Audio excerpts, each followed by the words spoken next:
Yo les gars, c'est Selka. Aujourd'hui, je fais une vidéo pour vous parler des stratégies que j'utilise pour éviter d'acheter un token qui va éventuellement tomber à zéro. Donc, vous savez que c'est mauvais, c'est pas bien pour deux raisons. Parce que, de un, on perd un trade bêtement.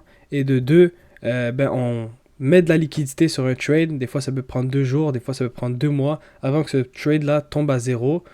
Et c'est de la liquidité qu'on aurait pu utiliser dans d'autres trades qui nous auraient fait un rendement. Donc, c'est vraiment c'est l'ultime, c'est la lose carrément si jamais ça vous arrive.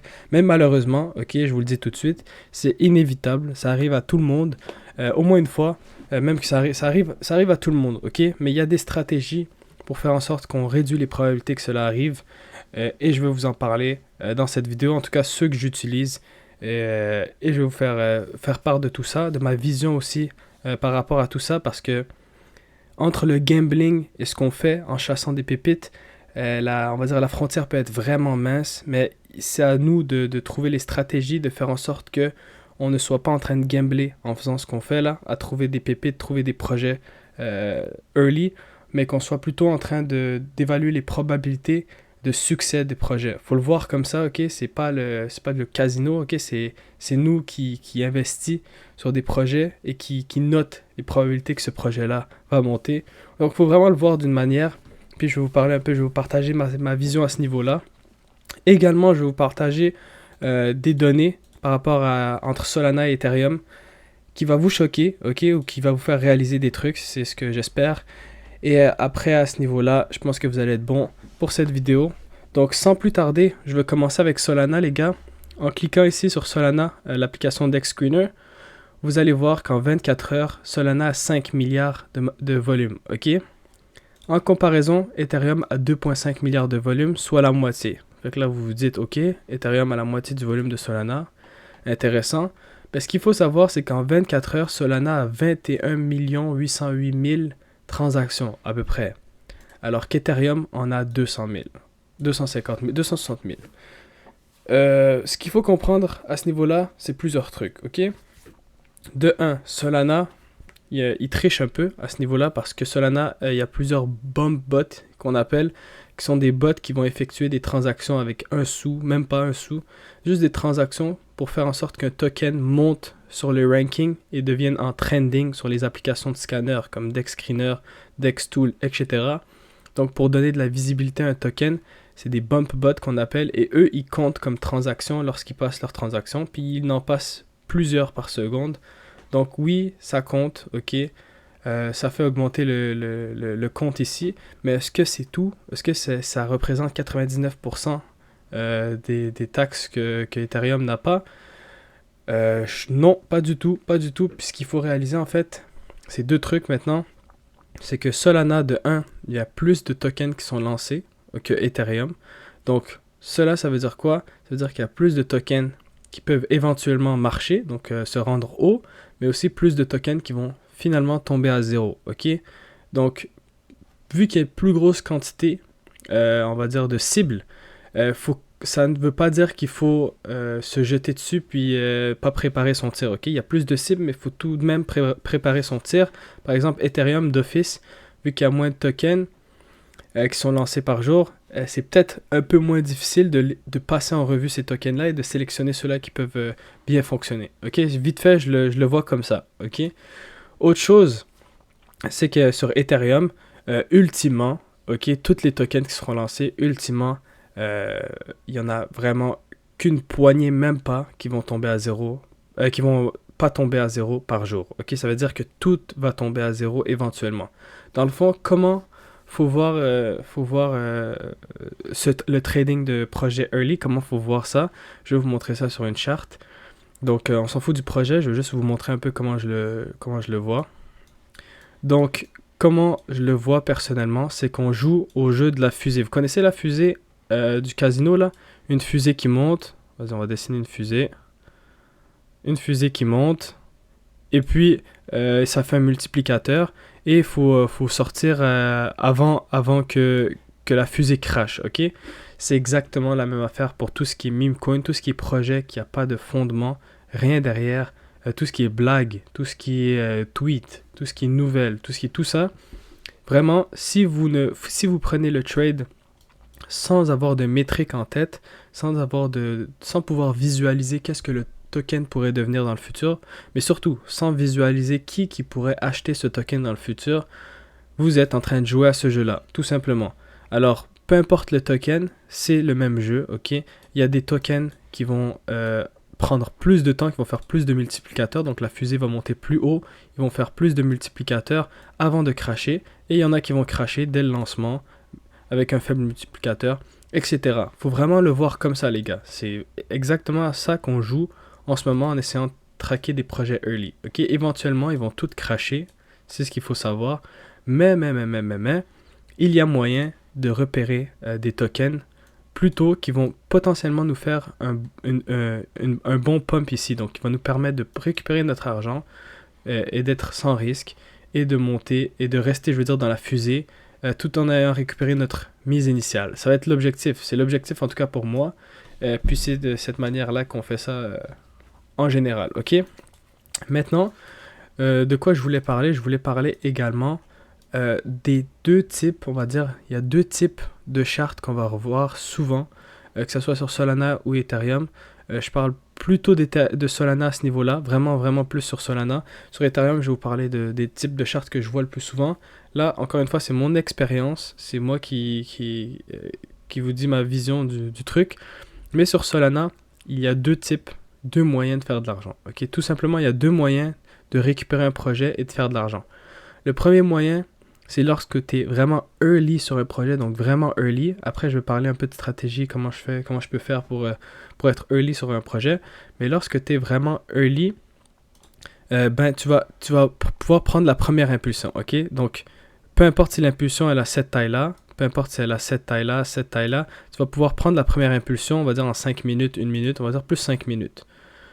Souvent, ça ressemble plus à ça sur Solana, c'est des bougies 5 minutes. En quelques 5 minutes, on va dire quelques bougies 5 minutes, le token il s'est déjà rendu à 2 millions, 3 millions. On va dire, si tu as chopé un bon projet, ça peut ressembler à ça, ok? Donc on va dire, tu le prends vraiment early dans cette zone-là, ça monte, ben, tu as deux stratégies en fait. Ça, c'est la première façon en fait où tu peux faire de l'argent, c'est sur la première vague. Je vais l'appeler première vague. Sur cette première vague, c'est la première façon que tu peux faire de l'argent, et c'est la façon, on va dire, la moins risquée, parce que tu es tellement early qu'en fait, tout le monde apprend, tout le monde découvre le projet, tout le monde apprend du projet, tout le monde partage le projet. Donc, cette vague-là, elle est souvent super bien FOMO. Il y a du FOMO à mort. Ça va souvent vite et ça va souvent avec beaucoup de volume. Donc, comme tu peux voir, si je prends par exemple le token ici, voilà la vague dont je parlais. Donc, première vague. Ok, exemple ça. Le volume est croissant de fou. Ça va haut. C'est ce qu'on appelle la première vague. Donc, si tu arrives à prendre ça early, je vais juste remettre ça. Si tu arrives à prendre ça early, tu vas pouvoir profiter de gains assez simples. Et là, la stratégie, c'est si tu as mis un petit montant ici, puis ça monte, ben tu réfléchis pas plus que ça.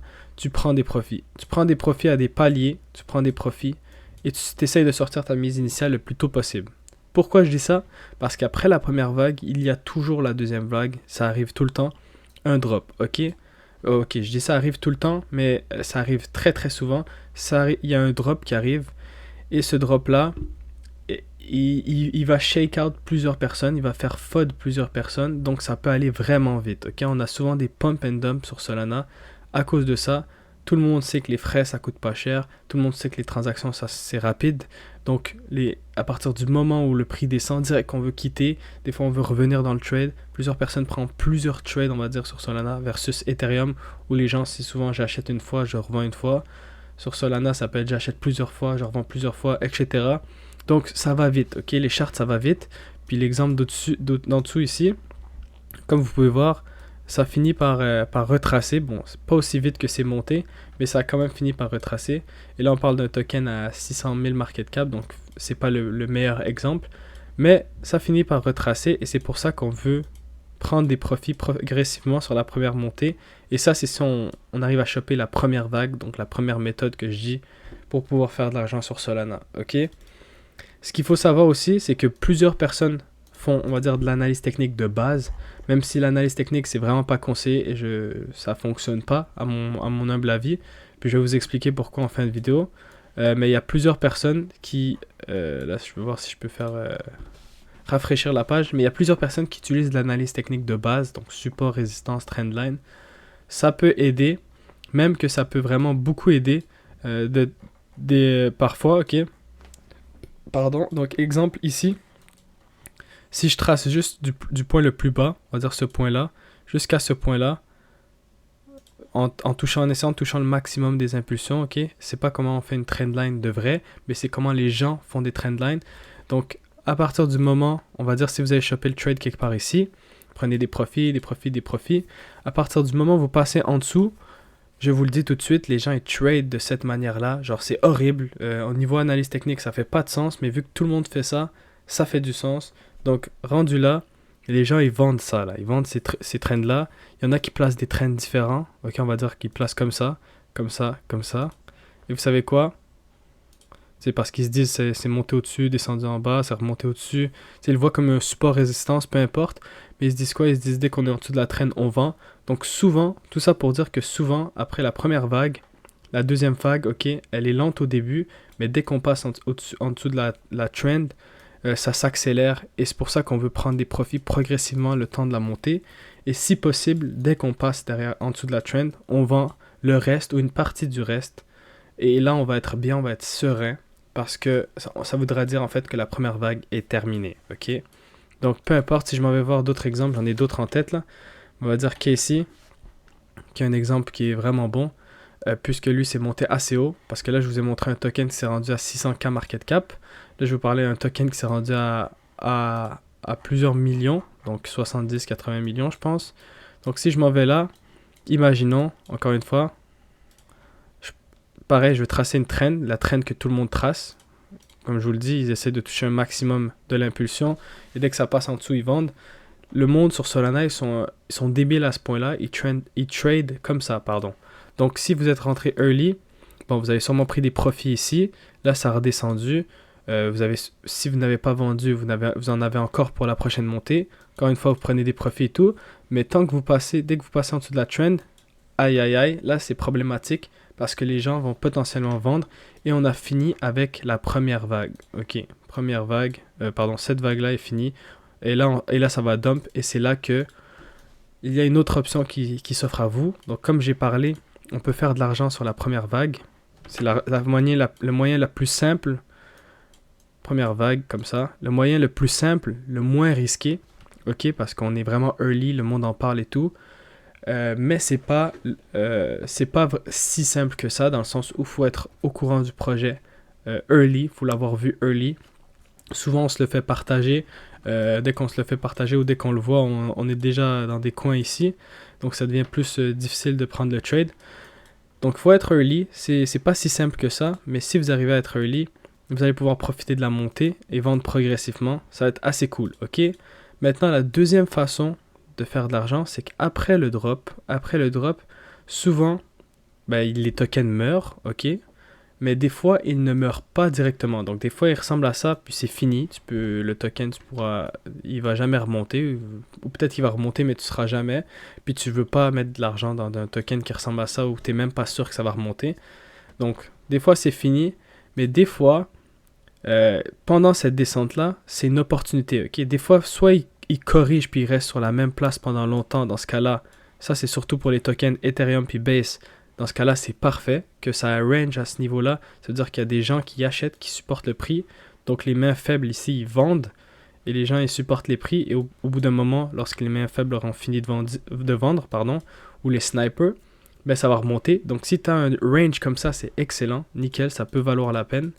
Par contre, si tu as un drop comme ça, là, il faut s'assurer que pendant cette période-là, ça cumule. Les gens cumulent. Et comment on peut faire pour savoir ça?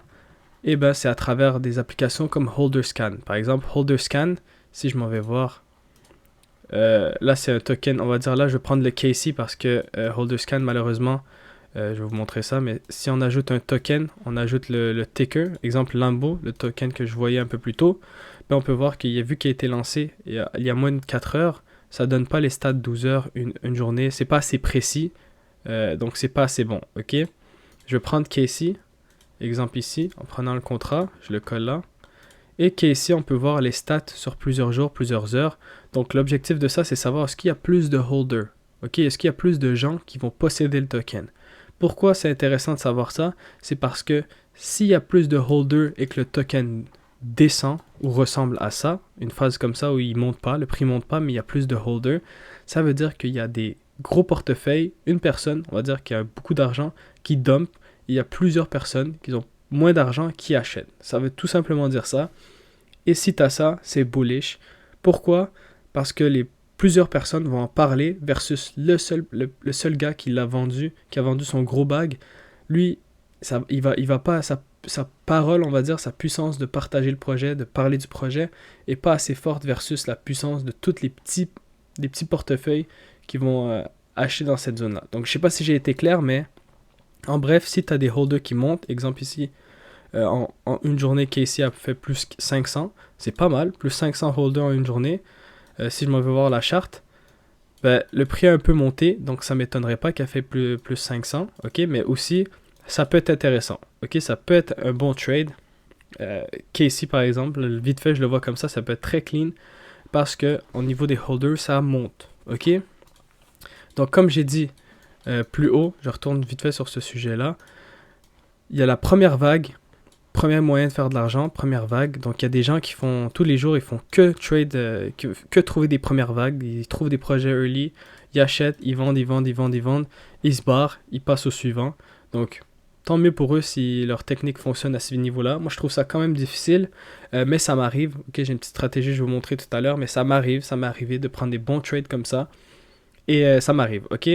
La deuxième stratégie, c'est une fois l'impulsion terminée, tu as une phase bear market, on va dire, bear market accéléré. Je ne vais pas mettre de flèche parce que souvent ça ressemble vraiment à ça. Un truc comme ça. Donc tu as une phase comme ça où soit le token meurt, ok, meurt, vous le marquez, soit le token meurt, ce qui peut arriver à partir de cette zone-là, ou soit il s'agit d'une distribution, ok. Difficile à savoir la différence, mais comme je vous ai dit, Holder Scan peut vous aider à faire la différence. Ça va pas forcément ressembler à ça. Des fois, ça ressemble à comme ce que Casey nous fait justement. Un truc comme ça, il monte, il fait ça. Il monte, il fait ça. Des fois, ça ressemble à ça, tu vois. Un peu comme Casey nous fait actuellement cette partie-là. Si ça traîne ici, il y a des probabilités que ça finisse par monter, tu vois. Vu le holder scan qui est croissant. Mais oui, dans cette phase-là, soit ça meurt pas. Mais si ça meurt pas, tu auras la deuxième vague et elle, forcément, elle va se diriger pour la TH. Ça arrive très souvent, même trop souvent, que tu as ça et que tu as une deuxième vague et que ça se dirige vers la TH et ça le break et des fois ça va vraiment beaucoup plus haut. Donc, le seul moyen d'y avoir parvenu, c'est d'avoir fait ces calculs dans cette zone-là, à savoir si le token, il est bon. Ok, pour tout ce que je dis en ce moment dans cette vidéo, il faut absolument que le token soit fondamentalement bon, intéressant, que y a un monde où plein de gens l'achètent parce que c'est bon, ok? Très important. Mais là, c'est les détails techniques que je vous parle. C'est, exemple, les holder scan. On va dire ici les holders, s'il y a beaucoup de gens qui cumulent, il y a beaucoup de gros portefeuilles aussi qui cumulent, ça peut être intéressant de voir ça. Est-ce qu'il reste des gros portefeuilles ici qui vont dump? Est-ce que les snipers sont tous out? Ici, on peut voir que Casey, par exemple, les snipers sont en grande majorité sont out. Lui, il reste quoi? Il reste 6000 balles. Lui, il reste quoi? Il reste 800 balles. Tu vois, la majorité des snipers, ils ont fait de l'argent, puis ils sont out. Là, après, les top traders, on peut voir aussi ici, est-ce que les gens sont out? Ceux-là qui ont fait vraiment beaucoup de blé. Exemple, lui, il lui reste 24 000, mais il a fait 133 000 de PNL quand même. Donc, la plupart sont out. Et les holders, est-ce qu'on est en dessous de 3%? C'est ce que je regarde souvent. Lui, à 2.27, c'est assez chaud. 2.27, honnêtement, ça peut aller vite. Mais on voit quoi? On voit que dès qu'il a drop, dès que le token a drop, il a racheté. Donc, il n'est pas bearish en soi. Rien ne dit qu'il ne va pas vendre dans cette zone-là, mais en soi, il y a plus de probabilité de ne pas être bearish et de garder ses tokens. Ça, c'est des exemples de ce que je fais de base en addition avec ce que je vous ai montré sur HolderScan. Et là, j'ai beaucoup développé pour parler de ça, mais au final, comment ça fonctionne, les gars? Soit tu fais de l'argent sur la première montée initiale du token, soit tu fais de l'argent sur la deuxième vague. Personnellement, pendant longtemps, je me suis spécialisé sur la deuxième vague parce que de un, cette vague-là va beaucoup plus haut. Et de deux, cette vague-là est un peu plus difficile à choper. On va dire qu'il faut être plus à l'affût. Si quelqu'un est devant l'écran H24, ils vont en prendre plusieurs des tokens comme ça. Si quelqu'un a une équipe, on va dire une équipe qui est sur l'écran H24 à checker les lancements, ils vont en attraper plusieurs. Maintenant, si tu es tranquille chez toi puis que tu n'as pas vraiment de edge sur le marché, ce que tu peux faire, c'est checker les projets qui se sont lancés et qu'ils ont bien performé et qu'ils étaient bons fondamentalement. Exemple, des projets que tu as eu la puce à l'oreille que c'était bon, mais que ça fait longtemps, tu vois, qu'ils ont été un peu oubliés. Tu retournes dessus et tu vois, souvent ils ont drop, et tu vois de quelle manière ils ont drop et s'il y a moyen que ça repump, ok? Un exemple pour ça, c'est sur Ethereum, mais je vais vous donner un exemple. Je pourrais vous en trouver tout plein des exemples, les gars, mais je vais vous en donner certains que je connais. Exemple, c'est lui. Bon exemple, justement, ici. Vista, sur Ether Vista, qui est un DEX compétiteur à Uniswap. Lui, il avait explosé au début. Pardon, il avait explosé. Ok, je vais juste retourner là. Alors, aller plus bas, je vais faire l'analyse complète par rapport à tout ce que je vous ai dit dans cette vidéo. Vous allez bien comprendre. Ici, il avait explosé là. Ici, il a commencé à range un peu. Donc, je voyais que le volume était toujours un peu croissant. Ok? Même si ça descendait, le volume était toujours croissant. Ça veut dire qu'en soi, ça, c'est un range et pas un drop. Ok? Et si c'est un range, souvent, ça vient avec une autre vague. Donc, inutile de rentrer ici. C'est assez risqué. Moi, ce que je fais, c'est que je ne rentre pas ici. J'attends le breakout de cette trend et le reteste. Ok? C'est bizarre à dire pour tous ceux qui font du wave, surtout. On se dit, ok, qu'est-ce qu'il nous dit là? Il nous parle un peu comme les autres YouTubers qui font des supports résistance. Peu importe, ok, mais moi je vous dis que lorsque tu as une impulsion, une correction comme ça, tu attends la cassure de ça parce que c'est là que les gens vont FOMO, parce que les gens ils tradent comme ça, tout simplement. C'est là que les gens vont FOMO. Donc, si tu peux acheter ici, c'est ce que les gros portefeuilles qui sont sereins font, mais si tu veux pas éviter que ça fasse ça, t'es mieux d'attendre quand même une confirmation et d'acheter. Sinon, tu peux mettre un coup ici, un coup ici. Tout dépend de ta stratégie. Mais tout ça pour dire que ce move-là, correction pour un autre up, donc range pour un autre up, c'était pas le début du bear, on va dire. On est toujours dans la première vague, c'est ça que je veux dire. Donc si tu es bon, tu as réussi à choper la première vague, tu as vendu progressivement. Si tu n'as pas réussi à choper la première vague au tout début, peut-être que tu es rentré dans ce spot-là, ok, dans cette figure-là, on va dire, dans ce niveau-là. Et là, ça, c'est la première vague. OK? Première vague. Maintenant, qu'est-ce qui s'est passé après? Ça a drop. Pendant cette période de temps-là, c'était mort. Personne parlait du projet. Par contre, si on va voir les holders sur HolderScan, je vais voir si ça fonctionne d'ailleurs. Les holders, on est sur le mois d'octobre, donc on va voir si j'ai accès il y a 2 mois. Il y a 2 mois. Non, je peux pas avoir accès il y a 2 mois. Donc le plus loin c'est le 11 novembre malheureusement. Mais il y a 2 mois, ça accumulait. Les gens continuaient à acheter. Et qu'est-ce qu'on a eu? La deuxième opportunité de faire de l'argent, on va dire, sur ce genre de token là. La deuxième vague. Comme je vous ai expliqué, une vague, ça descend pendant longtemps. Le token est oublié. Phase de cumulation, on va dire. Des holders qui augmentent.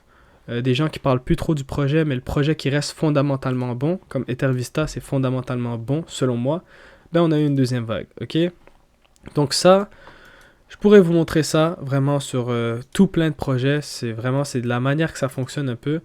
C'est ce que je vous conseille à ce niveau-là, que ce soit Ethereum ou Solana, c'est un peu comme ça que ça marche. Maintenant, je vais vous parler d'une deuxième charte, ok? Une deuxième type de charte, qui, elle est plus différente, mais elle peut être plus intéressante. On va dire qu'on va voir si je le vois ici. Je le vois pas, donc une charte que je suis sûr et certain qu'il y a ça, c'est le Chill Guy, et j'en ai vu plusieurs, ok, c'est juste que Chill Guy me revient à l'esprit naturellement. C'est le Chill Guy ici. Ce type de charte là, les gars, il ne faut pas fade ce type de charte là, ok? Il s'agit d'une charte qui ne dump jamais, ok? Qui fait que monter tranquillement comme ça. Ça monte tranquillement. Il n'y a pas de une vague, drop, 2 vagues. La plupart du temps, c'est comme ça que ça fonctionne. Une vague, drop, deuxième vague, puis le drop est vraiment long, pénible. Mais il y a des fois, il y a certains, c'est rare, il y a des fois où la charte, elle est comme ça. Littéralement, ça monte, ça monte. Genre une tendance haussière claire, ok? Ça, on l'a vu sur Chill Guy, on l'a vu sur AXBT, on l'a vu à plusieurs reprises, les gars. Je le vois souvent, mais rarement. Je veux dire, rarement, mais dès que je le vois, franchement, je ne fade pas ça.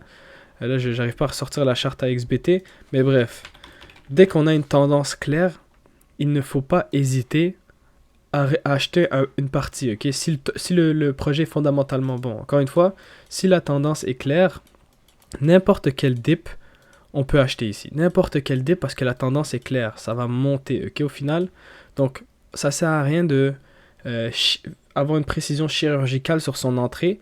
La tendance est claire. Le seul truc que tu veux pas faire, c'est te dire je vais attendre un drop pour rentrer parce que je vous le dis souvent dans ce genre de token là, s'il y a un drop, c'est que c'est la fin du token. Soit c'est un rug, soit c'est fini. Mais si la tendance a été autant claire pendant longtemps, c'est qu'il y a des gens qui poussent le prix vers le haut et c'est que tous ces niveaux-là, là, c'est des opportunités. On peut pas acheter, on peut pas chercher, on peut pas attendre un drop avant qu'il vienne parce qu'il n'arrivera jamais. Ok, j'ai fait l'erreur plusieurs fois. J'ai fait aussi l'erreur à nouveau sur Chill Guy. Pendant un long moment ici, j'attendais un drop pour me dire je veux rentrer. Il n'est jamais arrivé. J'aurais pas dû. Puis maintenant c'est clair. Je ne réfléchis plus de cette manière-là. En général, j'attendrai des pullbacks, on va dire, pour acheter. Pour avoir une plus grosse précision sur mes entrées. Mais à ce niveau-là, lorsque la charte elle est en tendance claire comme ça, je n'attends pas de pullback. Le mieux que je peux faire, c'est ne pas acheter, on va dire, un top absolu. Donc une petite bougie rouge, j'achète. Mais je n'attends pas avoir un setup parfait parce que la tendance est haussière. Et au final, ça va rester aussi pendant un moment. Là. Comme vous pouvez voir, Chill Guy, c'est une exception un peu parce que ça a vraiment explosé comme token. Mais la tendance était haussière. Il n'y avait rien à faire à ce niveau-là. On n'attend pas de drop. Ok, un autre qui vient de me revenir à l'esprit, c'est Moodeng. Pareil, si je me souviens bien, la tendance était haussière, était claire. Voilà, était haussière, était claire depuis le début. Là, je suis en 4 heures, mais quand même. C'était haussier. Surtout à ce niveau-là, ici. Haussier, haussier, haussier. Donc, attendre un drop, c'est inutile. La tendance est haussière. Même que, tu sais, elle continue à être haussière. Elle est devenue parabolique un peu vers la fin. Mais à ce niveau-là, ça sert à rien de trouver un... lorsque la tendance est vraiment clairement haussière, ça sert à rien d'attendre un pullback ou peu importe si le projet est bon selon vous, si c'est un bon meme ou un bon projet, ça sert à rien, ok? Maintenant, petite stratégie que je vous ai déjà parlé en vidéo, mais je vais faire un petit rappel. Comment on peut faire pour trouver un projet early? Ben, tous ceux qui vont sur Solana et qui font Age et qui checkent les projets qui sortent ici, c'est pas optimisé les gars, c'est pas suffisamment bon. Franchement, pareil pour Ethereum, ceux qui vont là et qui font Age, genre ok, vous pouvez y aller comme ça, puis chercher les projets. Je pense que sur Ethereum encore, ça peut aller parce qu'il n'y a pas énormément de tokens qui sont sortis. Donc ça peut aller de faire ce genre de strat, cliquer sur ici, cliquer sur Age, checker si le projet a du volume. Exemple, lui, il y a 800 000 de volume, 800 000 de market cap. Est-ce que c'est un bon projet? Encore une fois, là, vu qu'on est on va dire plus proche du peak bull market que du pic du début de bull market, faut faire gaffe parce que si un projet n'a pas beaucoup de valuation, c'est possible qu'il soit éclaté. Hein. Surtout s'il est sorti il y a un jour, exemple, ici, il y a 24 heures. Possible que ce soit un gros scam, que ce soit un projet éclaté. Donc, il faut vraiment faire gaffe, faire ses recherches comme d'habitude. Vous pouvez voir mes anciennes vidéos pour ça. Mais c'est pour Solana surtout, à la quantité de projets qui sortent tous les jours, surtout avec PumpFun, vous devez utiliser un outil. Et pour moi, l'outil que j'utilise, c'est Bullix. Ok? Actuellement, j'ai 3 écrans. Ce que je fais, je mets Bullix sur cette section ici, Pump Vision. Et je mets About to Graduate. Vous pouvez essayer de mettre si vous voulez, des filtres pour éviter que je sais pas, que le top 10 holder soit supérieur à tel nombre. Idéalement, c'est ce que vous devriez faire. Moi, personnellement, je le laisse comme ça pour voir de tout, ok, pour m'assurer de voir de tout. Mais si vous voulez faire, vous pouvez ajouter des filtres. Et au final, ce qu'on veut voir, c'est les tokens qui sont sur le bord de graduer ou qui sont en train de graduer.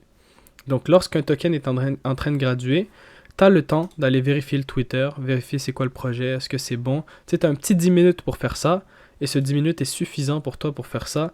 Et lorsqu'il sera fini de graduer, direct, tu t'en vas l'acheter. Si c'est un bon projet, tu t'en vas l'acheter. Puis souvent, si c'est un bon projet, ben, il droppera pas, il va pas tomber après la graduation. Donc au moins, tu auras été early suffisamment sur le projet, dépendamment de ce que c'est. Ça peut être une stratégie. Ok, je vous invite à développer à ce niveau-là. Je ne suis pas expert gambler pump fun, honnêtement. Mais j'essaie de trouver des stratégies, on va dire, logiques, débrouiller logiquement de comment je peux optimiser mes chances de pouvoir récupérer des bons tokens. Également, ce que je vous invite à faire attention, c'est qu'il y a des gens qui traitent seulement les news tokens, donc des tokens qui sortent à cause d'une news. C'est pas une mauvaise stratégie en soi, même que ça peut être très bon.